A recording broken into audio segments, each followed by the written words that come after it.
सभी दर्शकों को हमारी ओर से नमस्ते। आपके लिए ले आए हैं प्रोग्राम आयुष, जिसमें आयुर्वेद संबंधी बातें होती हैं और ऐसी जानकारी आपको देते हैं जिनको प्रयोग करके आप संपन्न और स्वस्थ रह सकते हैं और हो जाता है आपका मन प्रसन्न। तो प्रोग्राम है आयुष और आज आयुष में हम क्या बात करेंगे। वैसे देखा जाता है कि आजकल बच्चे जो है बहुत जल्दी जल्दी बीमार हो जाते हैं। फीवर, कोल्ड हो जाता है और बड़ों में भी वो कई बीमारियां हो जाता है, इन्फेक्शन आदि। तो कारण क्या है? क्योंकि हमारे अंदर, हमारे शरीर में एक ऐसी शक्ति है जिसे हम रोग प्रतिरोधक शक्ति बताते हैं, जिसे हम कहते हैं इम्यूनिटी। ये क्या है, कैसे उसको बढ़ाए ताकि हमको जल्दी जल्दी बीमारी ना हो, इस सब पर आज हम चर्चा करेंगे। और हमारे साथ आए हुए हैं डॉक्टर कविता हलकोरी जी।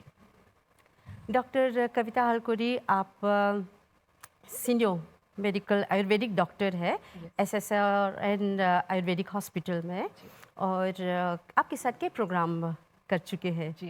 तो डॉक्टर कविता जी, आज हमारा जो विषय है इम्यूनिटी सिस्टम, रोग प्रतिरोधक जो है क्षमता, तो इसको कैसे आप डिस्क्राइब करेंगे, कैसे बताएंगे कि ये है क्या?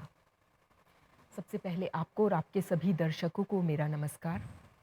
इम्यूनिटी, इम्यून सिस्टम, ये जैसे कि आपने अपने इंट्रोडक्शन में बताया ही कि ये शरीर की रोग प्रतिरोधक क्षमता या व्याधि क्षमत्व है। यानी कि आपके शरीर की ऐसी डिफेंस मैकेनिज्म जो कि आपके शरीर में आने वाले वायरसेस, बैक्टीरिया या कोई भी पैथोजन उसके खिलाफ काम करती है, उसको किल करके अपने शरीर को प्रोटेक्ट करती है, उसकी रक्षा करती है। तो इम्यून सिस्टम पर बहुत बातें हुई हैं अभी पिछले 2-3 साल में, जब से कोविड पैंडेमिक आया है। लेकिन इसका मतलब ये नहीं है कि इम्यूनिटी इम्पोर्टेंट सिर्फ अभी के टाइम में है, सिर्फ कोविड के टाइम पे है। हाँ, ये तो हमेशा से आयुर्वेद ने पिछले 5000 साल पहले जो ग्रंथ लिखे, जो वेदों में इसका स्पष्टीकरण डाला, वो तभी से इसके बारे में सब वेदों में लिखा गया है। देखिए, जैसे कि हम मॉडर्न में बोलते हैं कि इम्यूनिटी 2 टाइप की होती है आपकी। एक तो इन्नेट इम्यूनिटी, यानी कि जन्मजात, जो बच्चा पैदा होकर अपने साथ लेकर आता है, और दूसरी होती है एक्वायर्ड इम्यूनिटी, जो कि बाद में आपको मिलती है। या तो किसी इन्फेक्शन, कोई इन्फेक्शन अगर होता है आपके शरीर में, जो वायरसेस अटैक करते हैं, तो कोई माइक्रो ऑर्गेनिज्म जो अटैक करते हैं, तो उसके खिलाफ जो आपका शरीर एंटीबॉडीज बनाता है, तो आपके शरीर में वो एंटीबॉडीज एज मेमोरी रह जाता है। तब बाद में जब फिर से वो कुछ साल के बाद या कभी भी लाइफ में वो अटैक करते हैं, तो वही एंटीबॉडीज फिर से बनती हैं और आपका शरीर प्रोटेक्ट होता है। इसको 2 टाइप से बोल सकते हैं। एक कुछ एक्टिव होता है और पैसिव होता है।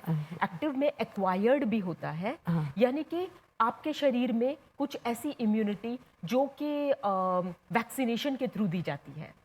जैसे अभी कोविड वैक्सीन्स लगा, या कोई भी बच्चों में जो वैक्सीनेशन लगता है, तो वो इम्यून सिस्टम को बूस्ट करने के लिए कुछ टाइप के वायरसेस के खिलाफ, यानी कि वैक्सीन में कुछ डेड वायरसेस, उसका प्रोटीन, या तो कुछ इनएक्टिव वायरसेस, वो सब दिए जाते हैं ताकि वो आपका शरीर उनके खिलाफ एंटीबॉडीज बना सके, एक मेमोरी बन जाए, मेमोरी टी सेल्स के रूप में, और फिर आपको जब भी वो इन्फेक्शन आएगा तो आप उसको प्रोटेक्ट कर सकें, ओके, उससे फाइट कर सकें।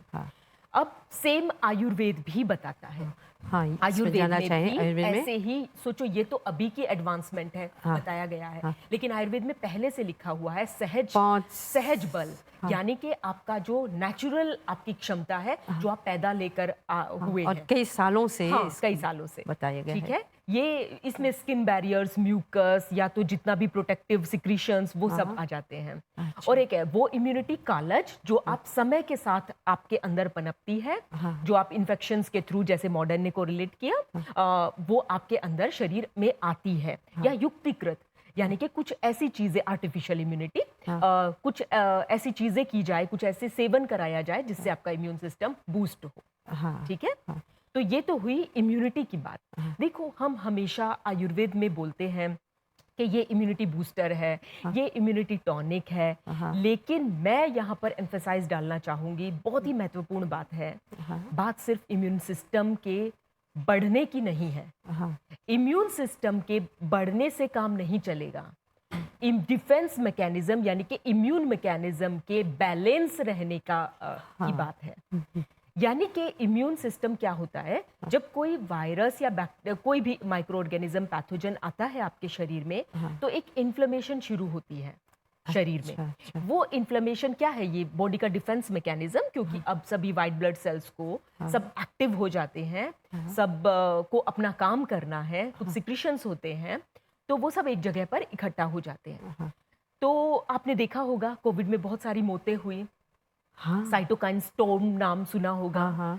तो ये सब क्या है, ये एक ऐसी एक्सेसिव इम्यून मैकेनिज्म का ऑल्टर हो जाना, मतलब कि वो बदल जाता है, एक्सेसिव इम्यून कॉम्प्लेक्स बन जाना। अच्छा, उसका जो रिएक्शन है वो रुकना नहीं। बॉडी मैकेनिज्म जो है वो इम्यून डिफेंस मैकेनिज्म दो तरीके से काम करता है। जब आपको एक तो है प्रो इन्फ्लेमेटरी स्टेज, यानी कि जो टी सेल्स बने, मेमोरी सेल्स या टी सेल्स जो बने, उसके दो सेल्स बनते हैं, ठीक है। सेम आयुर्वेद में भी मैं कोरिलेशन आपको बताऊंगी, कैसे आयुर्वेद इससे पहले से ही बता दिया गया है। ये कंसेप्ट एक्चुअली अभी आया है, TH1 TH2 थ्योरी, ये अभी आई है, यानी कि डिफेंस मैकेनिज्म को बैलेंस में कैसे रखा जाए। Inflammatory stage, pro inflammatory stage बहुत जरूरी है उसको किल करने के लिए। लेकिन अब बाद में जब वो किल हो गया, उसको कंटिन्यू नहीं रहना चाहिए, उसको रुक जाना चाहिए। तब बॉडी में TH2 का काम आता है, जो कि टी सेल्स का ही एक दूसरी परमानेंट नहीं होना चाहिए का। यानी कि अब वो है एंटी इन्फ्लेमेटरी इफेक्ट। अब वो उसको होम्योस्टेसिस में लाएगा, ठीक है। यानी कि अब इन्फ्लेमेशन थम जाएगी क्योंकि डिफेंस मैकेनिज्म हो गया। लेकिन जहां पर ऑल्टर्ड इम्यून मैकेनिज्म क्या है, जहां पर वो कंटिन्यू रहे इन्फ्लेमेशन, तभी कैंसर होता है। कैंसर सेल्स प्रोड्यूस हो गए, इन्फ्लेमेशन कंटिन्यूअस बना रहेगा, तो वो कैंसर सेल्स कंटिन्यूअसली प्रोड्यूस होते रहेंगे, ट्यूमर का फॉर्म ले लेंगे। अब एंटी इन्फ्लेमेटरी इफेक्ट अगर आता बॉडी में, तो वो उसको किल करता, वो उसको रोक देता, ठीक है। सेम ऐसे ही साइटोकाइन स्टॉर्म हुआ, इन्फ्लेमेशन कंटिन्यू रही, तब इतना हो गया कि इफ्यूजन हो गया, लंग्स में पानी भर गया, निमोनिया हो गया और फिर मॉर्बिड, डेथ हुई। तो ये आयुर्वेद किस तरीके से इसकी बात पहले से ही बता चुके हैं। कई लोगों को पता ही नहीं ऐसा वो सिस्टम है। हाँ जी, देखिए बैलेंसिंग सिस्टम पूरी बॉडी के हेल्थ का मतलब ही है बैलेंस में रखना। एनाबोलिज्म कैटाबोलिज्म बैलेंस में रहना, ठीक है। सेल्स का रिजुविनेशन और सेल्स का डिजनरेशन डिस्ट्रक्शन बैलेंस में रहना, क्योंकि रोज आपके शरीर में नए सेल्स पनप रहे हैं, नए सेल्स बन रहे हैं और पुराने सेल्स डेड हो रहे हैं, ठीक है। तो ये सब एक स्टेज है, ये एक बैलेंस है, एक होम्योस्टेसिस है। आयुर्वेद इसको कैसे एक्सप्लेन करता है, डिफेंस मैकेनिज्म को, ओज शक्ति को, आपके ओज को 7 धातुएं होती हैं, रस, रक्त, मांस, मेद, अस्थि, मज्जा, शुक्र। इसमें क्या है, आप इसको कोरिलेट कर सकते हो lymph, blood, muscles, adipose tissues, fat, okay, मांस, मेद, अस्थि, बोन मैरो, शुक्र यानी कि ओव्यूलेशन और स्पर्म, और लास्ट में इन सब का सार रूप, जब ये सब हेल्दी है तब आता है इम्यून सिस्टम, ओज। जब सब हेल्दी है तब आपका इम्यून सिस्टम हेल्दी है। जब इन सब सेल्स का रिजुविनेशन होगा तब आपके इम्यून सिस्टम का रिजुविनेशन होगा। मतलब कि ये 7 धातु जो है, जो इम्बैलेंस है, हाँ जी, तब उसको ये बैलेंस करना चाहिए। और ये सब मैं बताती हूँ। देखो आयुर्वेद में क्या बताया गया है डिफेंस मैकेनिज्म को लेके, कि आप बैलेंस रूप में लंघन करते हो, यानी कि फास्टिंग कराते हो पेशेंट को, और फिर उसका ब्रंगण करते हो, यानी कि रिजुविनेशन कराते हो, ठीक है। ये हो गई एक तरीके से आपकी प्रो इन्फ्लेमेटरी और एंटी इन्फ्लेमेटरी इफेक्ट को न्यूट्रलाइज करना, ठीक है, उसको बैलेंस करना। दूसरा फिर आयुर्वेद में बताया जाता है आप दीपन कराते हो, जितने भी टॉक्सिन्स आपके शरीर में डेवलप हो गए हैं उसको पचाते हो, वो पच गए, तब उसके बाद आप फिर से ब्रंगण करते हो। अच्छा, फिर से उसको क्लीन हो गया, आपके स्रोतस बॉडी चैनल्स क्लीन हो गए, तब आप क्या करते हो, फिर उसको ब्रंगणीय यानी कि रिजुविनेटिंग, रसायनीय, तब यहाँ पर आते हैं आयुर्वेदिक इम्यूनोमोड्यूलेटर्स।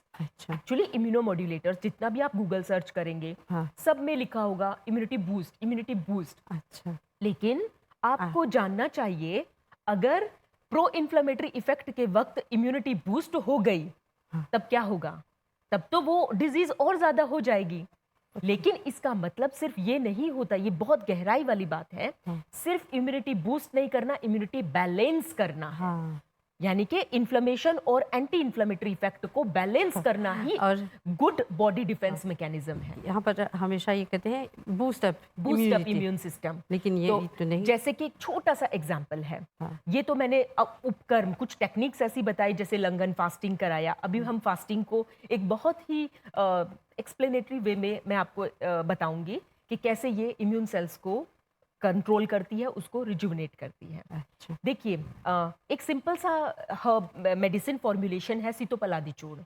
अच्छा। सीतोपलादी में पिपली है, पिपली प्रो इन्फ्लेमेटरी है। अच्छा। यानी कि वो एक ही मेडिसिन के अंदर, देखो इंग्रेडिएंट्स का कैसे बैलेंस किया गया है आयुर्वेद ने।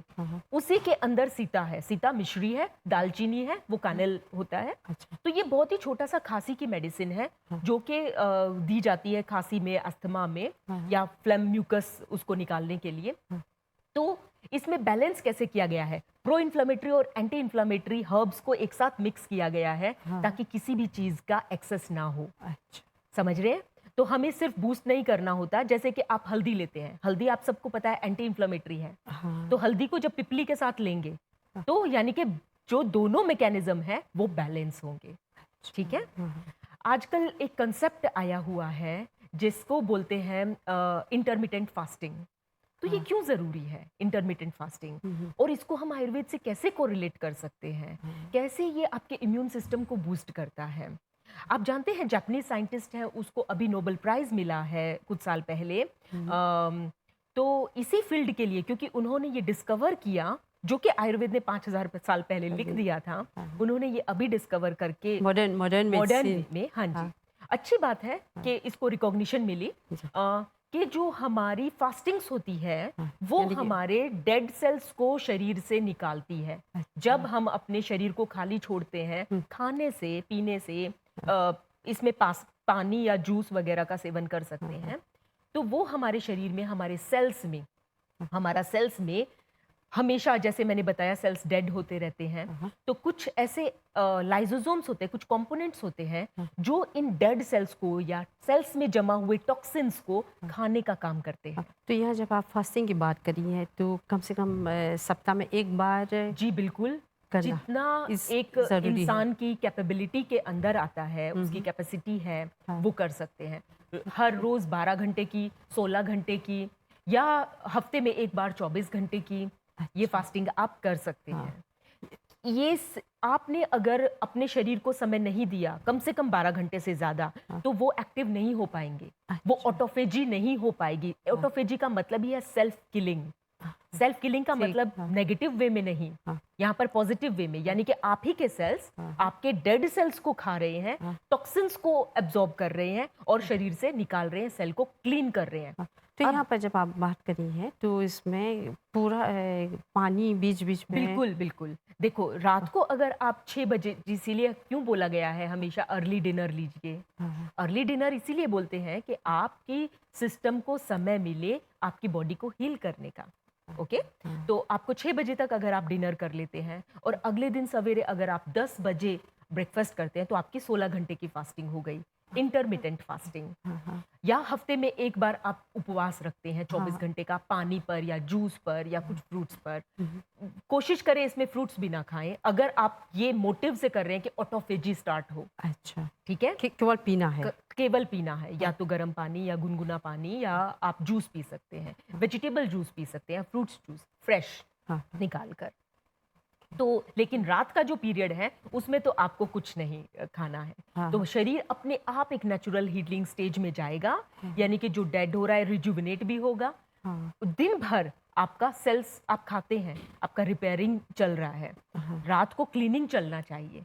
ठीक है। तो आयुर्वेद बताता है जो हमारा शरीर का जितना भी डिजीजेज है, जैसे पिछले काफी प्रोग्राम्स में मैंने बताया कि वो आपके पेट से होके जाता है। ठीक है। तो आपकी अग्नि, यानी कि आपकी डाइजेस्टिव पावर जब वीक होती है हाँ जठराग्नि जी, हाँ, जठराग्नि जब वीक होती है गैस्ट्रिक फायर, तो जो भी आप खाते हैं वो ठीक से पचता नहीं है, तो वो आम का फॉर्म ले लेता है, बाय प्रोडक्ट्स का, टॉक्सिक मेटाबोलाइट्स का फॉर्म ले लेता है, और जब वो एब्जॉर्ब होता है आपके चैनल्स को ब्लॉक करता है, आपके अंदर वात को बढ़ाता है, यानी कि डिजेनरेटिव इफेक्ट लाता है, तब आपके इम्यून सेल्स जो है वो इफेक्ट उस पर बैड इफेक्ट होता है, वो कम होते हैं, वो किल होते हैं, उसी से आपकी लो इम्यूनिटी होती है। तो जब हम आयुर्वेद की बात करते हैं, चिकित्सा की, तो हम पहले आयुर्वेद में दीपनीय, पाचनीय यानी कि लंघनीय, इसमें फास्टिंग आ जाता है, सबसे फर्स्ट फास्टिंग। पेशेंट को फास्टिंग ही करा दिया तो अपने आप फिर से डाइजेस्टिव फायर आपकी बढ़ेगी, और उसके बाद जो है वो जो बचा हुआ टॉक्सिन्स है वो जमा होगा। वो जैसे मैंने बताया वो एक्ट कैसे होगा, लाइसोसोम्स के थ्रू, और ऑटोफेजी शुरू होगी, और आप वो टॉक्सिन्स को पचा सकते हैं, आपका सिस्टम क्लीन हो सकता है। तब आप रसायन देंगे। शुरू में कभी भी अश्वगंधा देने से, गुड़ूची देने से पेशेंट्स का डाइजेशन ठीक नहीं है, और आप सिर्फ उनको अश्वगंधा या गुड़ूची, आजकल देखा होगा आपने, सब लोग अश्वगंधा कैप्सूल्स खरीद के या पाउडर ये लेते हाँ, या हैं। पाउडर लेते हैं, आंवला पाउडर लेते हैं, तो कुछ हद तक ठीक है। जिसकी अग्नि, जिसका डाइजेस्टिव सिस्टम ठीक है, उसको जरूर लाभ मिलेगा, लेकिन जिसका ठीक नहीं है उसको पहले हमें लंघन कराना होगा, फिर दीपन पाचन यानी कि डाइजेस्टिव स्टिमुलेंट मेडिसिन देनी होगी, तब रसायन काम आएगा, इसीलिए हम तब इम्यूनिटी बूस्टर मेडिसिन कहते हैं कि अपने से कोई दवाई ना ले। हाँ जी, हाँ जी, अपने शरीर की जो प्रकृति है वो डॉक्टर की बिल्कुल, से बिल्कुल। जांच करवा कर तब ले सकते हाँ हैं। जी, देखो आप जानते हो आपके इंटेस्टाइन में जो माइक्रोबायोम है, यानी कि जो बैक्टीरियल फ्लोरा है, वो गुड फ्लोरा, आप जानते हैं 70% इम्यून सेल्स आपके गट में है, आपके इंटेस्टाइनल ट्रैक्ट में है। तो वो एक कोरिलेशन के साथ रहते हैं, एक साथम्यता के साथ रहते हैं आपके गुड बैक्टीरिया, जो ट्रिलियंस ऑफ बैक्टीरिया हैं आपके इंटेस्टाइन में, उसके साथ। ठीक है, ये मैं अभी आपको एक ऐसा कॉन्सेप्ट बताने वाली हूँ जिससे ऑटो इम्यून डिजीज क्यों होती है, या ऑल्टर्ड इम्यून मैकेनिज्म क्यों होता है, ये सब साफ हो जाएगा, या इवन कैंसर क्यों होता है, ये साफ हो जाएगा। जब ये आपने कुछ टॉक्सिन्स जो आपके अंदर एक्यूमुलेट हुए, तो क्या हुआ, जो आपके इम्यून सेल्स हैं वो रिकॉग्निशन पावर उनकी कम हो गई, जो आपके गट में है। ठीक है, तो वो बैड बैक्टीरिया को खाने की बजाय वो गुड बैक्टीरिया, जो गुड इंटेस्टाइनल फ्लोरा है, उस पर ही अटैक करेंगे, और वो आपकी कम हो जाएगी। तभी आपको होता है लीकी गट, हाँ, ये पेशेंट्स में होता है, या इम्यून सिस्टम लो होना, क्योंकि आपके इम्यून सेल्स कम हो गए। ठीक है, जो 70% इम्यून सेल्स थे वो कम हो गए। अब आप इसीलिए आयुर्वेद में अग्नि चिकित्सा जब करते हैं तो हम इंटेस्टाइनल हेल्थ को इम्प्रूव करते हैं। इंटेस्टाइनल हेल्थ को सिर्फ आप अब यहाँ पर पाचन मेडिसिन देकर इम्प्रूव नहीं कर सकते, उसमें स्नेहन भी करना होता है, ऑयलेशन करना होता है उसमें। इसीलिए आपने देखा होगा आयुर्वेद में बहुत सारे मेडिसिनल घृत का एप्लीकेशन बताया गया है, उसको लेना बताया गया है। हमने किया था एक प्रोग्राम पंचकर्मा में, पंचकर्म तो आपने पर, इस पर काफी चर्चा की थी। हाँ, पंचकर्म डिटॉक्सिफिकेशन हो गया, तो वो बायोप्यूरिफिकेशन टेक्निक्स के द्वारा किया जाता है, पर यहाँ पर हम सिर्फ खान पान से कैसे उसको ठीक रख सकते हैं, या कुछ सिर्फ मेडिसिन के प्रयोग से, आयुर्वेदिक मेडिसिन के प्रयोग से कैसे उसको ठीक कर सकते हैं, या कुछ ऐसी चीजें। इसीलिए क्यों बोलते हैं जंक फूड मत खाओ, ऑयली फूड मत खाओ, क्योंकि ये आपके अंदर टॉक्सिन्स को जमाता है और आपके इम्यून सेल्स को रिकॉग्निशन ऑल्टर करता है। इसी को बोलते हैं ऑल्टर्ड इम्यून मैकेनिज्म। ठीक है, यानी कि आप ही के सेल्स पर अब वो एक्ट करने लगेंगे। अब आपका फ्लोरा ठीक नहीं है तो आपका न्यूट्रिएंट्स का एब्जॉर्प्शन, विटामिन B1, B12 जितने भी हैं एब्जॉर्ब होने चाहिए, वो कैसे एब्जॉर्ब होंगे, आपको न्यूट्रिशन कैसे मिलेगा, आपकी बालों की हेल्थ, स्किन की हेल्थ कैसे अच्छी होगी, तो वो नहीं होगा। चाहे आप कितना भी न्यूट्रिएंट्स लेते रहें, वो ठीक नहीं होगा। इसीलिए हमें जड़ से उसको ठीक करना चाहिए, पहले ओरिजिन समझना चाहिए। एक जैसे कि मैंने बताया, इंटेस्टाइन, इम्यून सिस्टम और आपका नर्वस सिस्टम, ये सब जो है वो आपके रिलेटेड है। Even hormonal system, neuro endocrine network होता है इम्यून सिस्टम के साथ कोरिलेशन में। कैसे नर्व्स जो है, नर्वस सिस्टम जो है, वो आप कोरिलेट कर सकते हो वात से। ये जितनी भी नर्वस एक्टिविटीज हैं वातज होती हैं। पित्त से आप कोरिलेट कर सकते हो एंडोक्राइन एक्टिविटीज। और इम्यून सेल्स जो है, इम्यून सिस्टम, वो है कफज। जैसे हम बताते हैं हमेशा कि वात पित्त कफ जो बैलेंस्ड फॉर्म में रहेंगे तब आप हेल्दी हैं, और अगर ये इम्बैलेंस्ड है तो आप अनहेल्दी हैं। सेम यहीं पर है।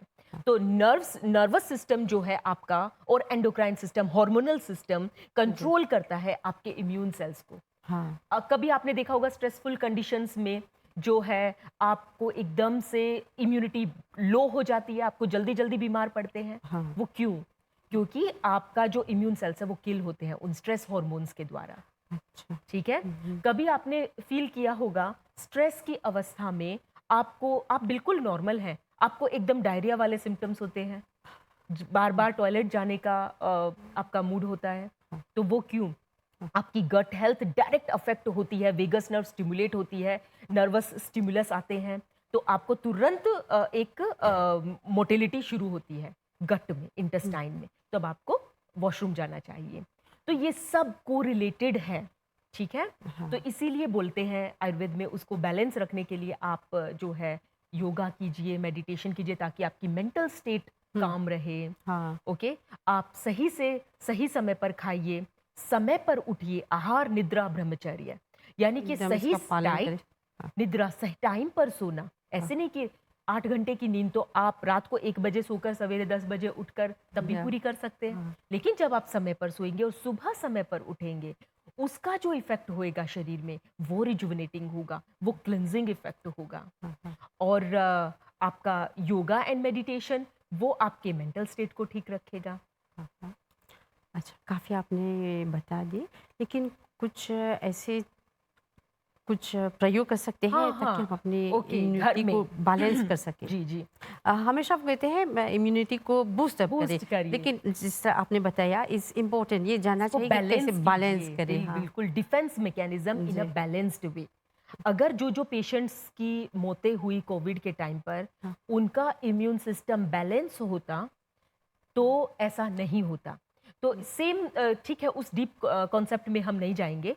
देखो, घर पर आप छोटी-मोटी क्या चीज़ें कर सकते हो, सभी को पता है कि तुलसी अच्छा है, हल्दी अच्छा है और आँवला का प्रयोग अच्छा है, क्योंकि इसमें विटामिन सी होता है आँवला में। वो आपके खुद डब्ल्यूबीसीज़ और आपके जितने भी इम्यून सेल्स हैं, उसको प्रोड्यूस करने में हेल्प करता है। प्रोटीन सिंथेसिस, प्रोटीन बहुत इम्पोर्टेंट है आपके शरीर के लिए। तो अच्छा। आप नॉर्मल मात्रा में जो भी आपको चाहिए उसका ज़रूर कीजिए, क्योंकि ये इम्यूनोग्लोबुलिन्स है, जितनी भी एंटीबॉडीज़ हैं वो प्रोटीन से बनी हुई हैं, तो आपको वो चाहिए, ठीक है। तो आपको विटामिन ई चाहिए, आप थोड़ा ड्राई फ्रूट्स का भी सेवन कर सकते हैं, हाँ, जैसे नट्स वगैरह। हाँ, डेट्स बहुत अच्छा है, हाँ, ताम जिसे बोलते हाँ, हैं हाँ, यहाँ पर, वो आयरन और विटामिन सी दोनों होता है, तो वो भी आपके इम्यून सिस्टम को बूस्ट करता है। विटामिन सी का सेवन रोज़ करना चाहिए, क्योंकि वो थोड़ी-थोड़ी मात्रा में, ज़रूरी नहीं है। फल बिल्कुल, फलों के रूप में, हाँ, साइट्रस फ्रूट्स के रूप में, हाँ, हाँ। क्योंकि ज़रूरी नहीं है आप टैबलेट्स लीजिए महँगी-महँगी या न्यूट्रिएंट सप्लीमेंट्स लीजिए महँगे-महँगे, नहीं। खाने आप ही अपने खाने में ही वेरिएशन कीजिए, हाँ, हेल्दी खाइए, बैलेंस्ड डाइट लीजिए, ग्रीन लीफी वेजिटेबल्स बहुत इम्पोर्टेंट हैं। हाँ, फ्रूट्स, फ्रेश फ्रूट्स इम्पोर्टेंट, क्योंकि उसमें फ्लेवोनॉइड्स होता है, तो वो हाँ, एंटीऑक्सीडेंट्स होते हैं। तो वो अपने आप फ्री रेडिकल्स को किल करते हैं, हाँ। टॉक्सिन्स को किल करते हैं, उसको पचा के निकालते हैं। आपका सिस्टम बूस्ट होता है। अच्छा, बहुत अच्छी तरह से आपने समझाया डॉक्टर जी, ये हमारे जो इम्यून सिस्टम हाँ जी, कैसा होना चाहिए और इसको कैसे बैलेंस में बैलेंस रखना करना चाहिए। चाहिए। लेकिन जो लोग समझते नहीं है कि इम्यून सिस्टम को केवल बूस्टअप करना है, बिल्कुल, और ये लेकिन एक इस दिन का ज़रूरी है। प्रोसेस नहीं है, हाँ, इसमें महीनों और सालों लगते हाँ, हैं उसको तो ये नर्चर ज़रूरी है कि डॉक्टर, आयुर्वेद डॉक्टर के पास जाएँ जी, और अपना जो वात पित्त कफ है कैसे उसको उसको बैलेंस बैलेंस रखें। करें, इम्यूनिटी सिस्टम को ऐसे बैलेंस रखें, जी, ज़रूरी है जी, ये जाना। और अपने आप दवाई ना लेना, बिल्कुल। क्योंकि बहुत से लोग ये दवाई खरीद लेते हैं जो बिल्कुल अच्छा नहीं है। हुँ, हुँ। वो आपने बहुत अच्छा, बहुत अच्छी तरह से समझाया डॉक्टर जी, आपको बहुत धन्यवाद देते हैं। और मैं आशा करती हूँ अगर कोई और जानना चाहते हो तो बेशक एक और प्रोग्राम रख जी, सकते हैं, हाँ कैसे जी, इसको थोड़ा और ज़रूर अच्छी तरह से इस पर इलैबोरेट बात कर सकते इलाबोरेट हैं। हाँ, करेंगे। डॉक्टर जी, आपको बहुत धन्यवाद देते हैं, आपने बहुत अच्छी तरह से, बहुत सिंपल लैंग्वेज में आपने समझाया कि हमारा जो इम्यून सिस्टम को कैसे बैलेंस करें और कैसे हम अपने पूरे शरीर का अच्छी तरह से देखभाल करें। तो आपको बहुत धन्यवाद, हमारी ओर से नमस्कार। नमस्कार। तो दर्शकों यहाँ पर समाप्त करें आयुष प्रोग्राम और हमें पूर्ण आशा है कि आप अच्छी तरह समझ गए होंगे कि हमारे जो इम्यूनिटी सिस्टम क्या है और कैसे इसको बैलेंस किया जाए। तो एक और प्रोग्राम लेकर फिर हम आपसे मिलेंगे। हमारी ओर से सभी को नमस्ते।